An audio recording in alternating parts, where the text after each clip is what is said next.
Hello everybody. It is Dory. I am back. I'm driving in the car. It seems like the only opportunity I am going to have to be able to get you guys up to speed on what's been going on. Today is day one back from vacation. I actually just came to a grocery store parking lot because while we were gone, my mom had borrowed our second vehicle. We have a Toyota Avalon. She borrowed that one, but apparently she was at the grocery store and it died in the parking lot. So my cousin is our mechanic and he lives in the house, the two-family house that my mom lives in. So he thinks it's the fuel pump, but in any event, I needed to come and put the keys under the mat for the AAA and also to get the plate number because I could not think of the plate number. So welcome back to my channel, everybody. Gosh, I got so much to catch you up on. Let me just start with my spiel. My name is Dory. I am 48 years old. For about another 14 more days, July 14th, I turn 49. I had vertical sleeve gastrectomy weight loss surgery on September 12th of 2016. So I'm coming up on my 5-year surgiversary. My highest recorded weight was 350 pounds. My lowest weight I've seen was, what was it, 156.3. I had gotten down, I maintained in the 160s, like 165-ish for about a year and a half, fluctuating up and down, but I was in the 160s for quite some time. Then I got bumped into the 170s, and then prior to vacation, I was getting back down into the 160s and kind of bouncing over there. As you guys know, previously, I had said that I was going to visit my in-laws from the 23rd or 22nd to the 29th, which was yesterday, in Waxhaw, North Carolina. That is what we did. We drove there. We left at night, 6 p.m. in the afternoon, and we drove all night and got there probably about 8 o'clock after stopping with the kids. I have 4 kids ranging in ages from 13 down to 7. So there were a lot of bathroom breaks and there were a lot of stopping and gassing up and everything. So it took us quite some time. I will say that the drive there was really, really hard because I had not had any sleep and I did all of the driving. So a couple times right before we came into town, I dozed off, so I knew that I needed to pull off. I let my husband drive for a little while just so I could kind of regroup. But let's just say I cannot sleep or anything if he's driving. Let's just say that. And so I took back over driving. We got into town. We spent days, the next 6 days, 5-6 days with my in-laws. They are amazing. We had a great time. I am glad that we did do the trip. This was kind of a trip, I know for them, in their mind, the trip was for us to come and see what North Carolina has to offer and to try to schmooze us into wanting to move down there. And so we were open to the fact that we are buying a house now, which I'll get you guys caught up to speed on that in a moment. But we were open to the fact that at some point, we may, move to North Carolina to be closer to them because they are amazing parents, amazing in-laws, and amazing grandparents. We love them. I mean, I could not ask for a better set of in-laws ever. And my kids just adore them. So we had resolved that, at some point maybe we would move to North Carolina. Now that we have visited, that would be a no. Not at this point. It would be a no because, there's many reasons, but I was expecting there to be such a drastic change in the South than we have here in Massachusetts. And in some aspects there is, but in other aspects, where she lives and how beautiful everything is indicative of what we have here. So I'm not really missing anything if we move down there, or if we stayed here rather than move down there. And I'm also, I was not happy with the amount of bugs that is down there. So we have, you know, the standard mosquitoes and flies and all that, but this was on another level. This was like Holy Toledo. I cannot go outside. And you know, the weather's great, but there are some days, like today here, it's like 90 something right now. It feels like 100. We're going through a heat wave in Massachusetts. I'm in Western Mass. But there, you know, it starts out chilly, which is great. Then it goes like to the 70s by like 9, and then to the 90s in the afternoon, but it's like stifling hot, like almost where you can't breathe. And so no one goes out in the afternoon at all. And so you're kind of just in the house, and they have central air and central heat, and their home is beautiful. Like they have 4 bedrooms, 4.5 baths, and then they also have like a cute little in-law apartment upstairs that has an additional bathroom and an additional bedroom, or kind of like a studio-ish looking thing, but a full kitchen.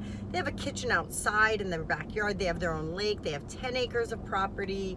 It's a gated community, but not like one that we would normally think of as a gated community. This is very spread out.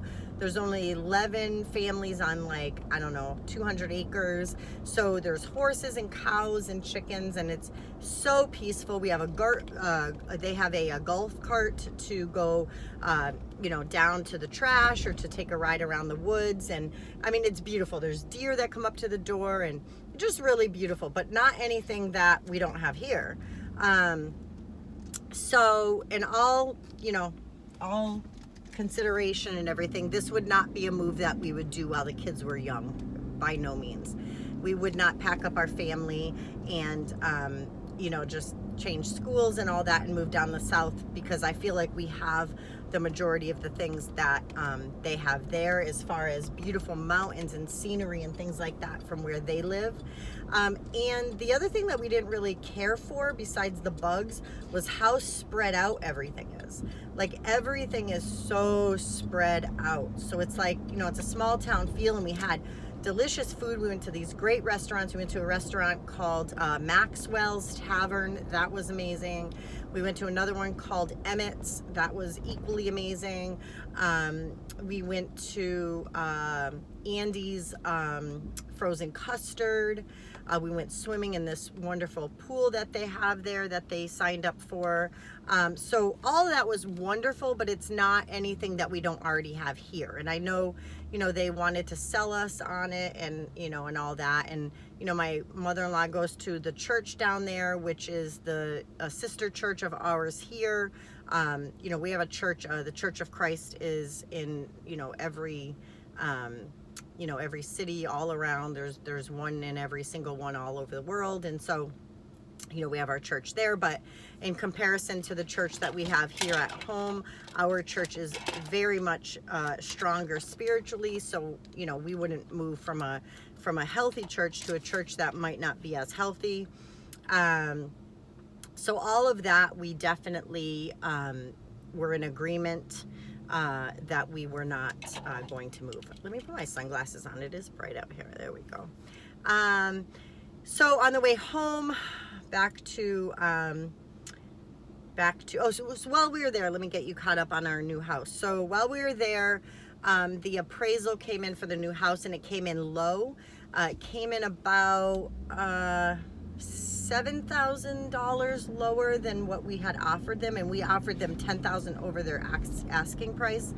And because there were a couple of things that had to be done, they were going to give us back $11,000 in the closing.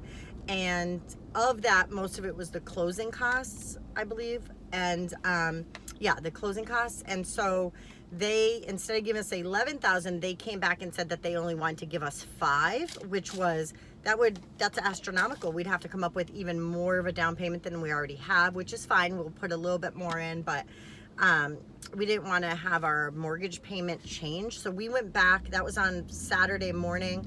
We went back and I told my realtor to offer them, instead of 11,000, to come up from their 5,000 to 8,000. And my husband and I took a nice walk. We prayed about it. We prayed that we would have it, that they would agree to that, and that it would be great. And they did. So Monday, which was 2 days ago, they agreed that they would put it up to 8,000 at closing. So we have a deal. We re-signed the whole thing. Today I faxed to them a copy of the check, the cashier's check of the down payment, and things of that nature that they needed, bank statements showing the money coming out. So we have a paper trail, and I'm just waiting now for my bank statement to be generated, and we should have everything. And we are now going to be closing on July 12th. So we are super excited. So on July 12th we'll close, and then within the next couple days we have our contractor coming in, and he's laying a new floor in the bathroom and the kitchen and dining room, and fixing the in the bathroom, one of the toilets had a leak long ago, so he's fixing the subfloor, and he's putting in a new subfloor and then a new floor in that bathroom, and that will be good to go. And so basically we will, as soon as he does that, we can start moving stuff in, and then we will we will think what we're doing. Oh, and then we'll move in, I think, on the 27th. 24th, sorry, the 24th. Saturday the 24th, we'll get our U-Haul, and then we'll move the stuff in, and we should be good to go from there. So we are super excited. It's kind of crazy, though, that we just got back from vacation. Here we are, unpacking some stuff, and then now we're in the process of packing. We got 12 days to pack. We have longer than that to pack, but we really want to make sure that we can take as much over before getting the U-Haul, and just have the U-Haul handle the big things, like, our huge queen bed, and the mattress, and the bureau, and the dresser, and the mirror, and all that. So anyhow, that is that. Now let's get into weight and all the issues that bariatric patients talk about, because that's why I have this channel. So basically, I got back, and when we left North Carolina, we left at 5 a.m. After we stopped and got gas, it was like 5:20 a.m. We did not get at my house till about 9 p.m. last night. So we drove that whole entire time. So it was like, I don't know, 16 hours. We had some traffic in Connecticut when we got close to home. In Connecticut, I don't know who is the government officials there or who does anything with their roads, but they had like major exits off the highway that were under construction, but they didn't inform anybody. And like, it was like, major places that I needed to go to. It was just crazy. So we had to reroute, and it was just already almost like 8 o'clock at that point at night, and I'm just exhausted. So I got home last night, and my ankles and my legs are so swollen. It is like Kinkle City, like when I was pregnant, retaining water, when I was so obese. Oh my gosh, I have no ankles, you guys. So I got home last night, I felt terrible. My ankles are swollen, my legs are swollen. I can even see it in my face. My face is swelled. If you can see under here, my lymph nodes are swollen, because now I can feel I have a cold. I went to bed last night, stayed in bed for a pretty good amount of time. I probably got 10 hours of sleep maybe. And it's awful. My throat, I feel like I have a cold. While we were there, my son was sick. He was throwing up, but he has like this I don't even know, I have it on my Facebook, but I forgot what it's called. But it's basically where he's like kind of like hypoglycemic kind of. His metabolism runs so fast when he's in sleep mode that it eats up all his calories, and if he doesn't eat enough, he gets sick and he throws up bile. It's weird. You guys can Google it. I found it under you can put Dr. Ben Kim, Kim, and if you Google that and put unexplained vomiting in children, that's what it'll pop up this thing, and that's what my son has. So he was sick there for a couple of days.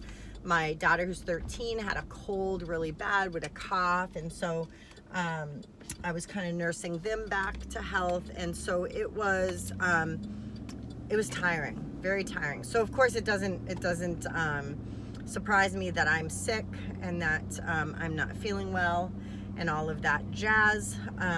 So I'm just gonna lay low for the next couple of days. I know tomorrow I'm supposed to have a appointment in preparation for my surgery that is scheduled for August 19th. I have a physical therapy appointment tomorrow at 1 in the afternoon, but I'm not sure if my car will make it to the mechanic in time to be fixed, to be able to go to that appointment. So I'm not sure. My husband will end up taking our vehicle that I'm driving now, our SUV, and so I'm not sure, but I'm just gonna lay low the next couple days. We went to my daughter's house and got our dogs back. She was dog sitting for the time that we were gone, and they are excited to be back home. I stopped at my police department because my LTC was in. I had redid it. It's every 6 years you have to redo it, so I redid it before we left. I think the day before we left or the day of we left, and it was already in, so I went and picked that up, got all the new stuff that I needed for the gun license and all that. And then yeah, we just went to BJ's, stocked up on water, and getting back on track, because of course while we were there we were having pizza and all these other things that have very high salt, and you know, just being all yucky and feeling gross and all that. I think that's just attributed to us feeling bloated and then being sick and fighting off infections. So yeah, that is it, guys. That is my update. I will keep you guys informed how it's going with feeling back to normal after vacation, and I'll see you guys then.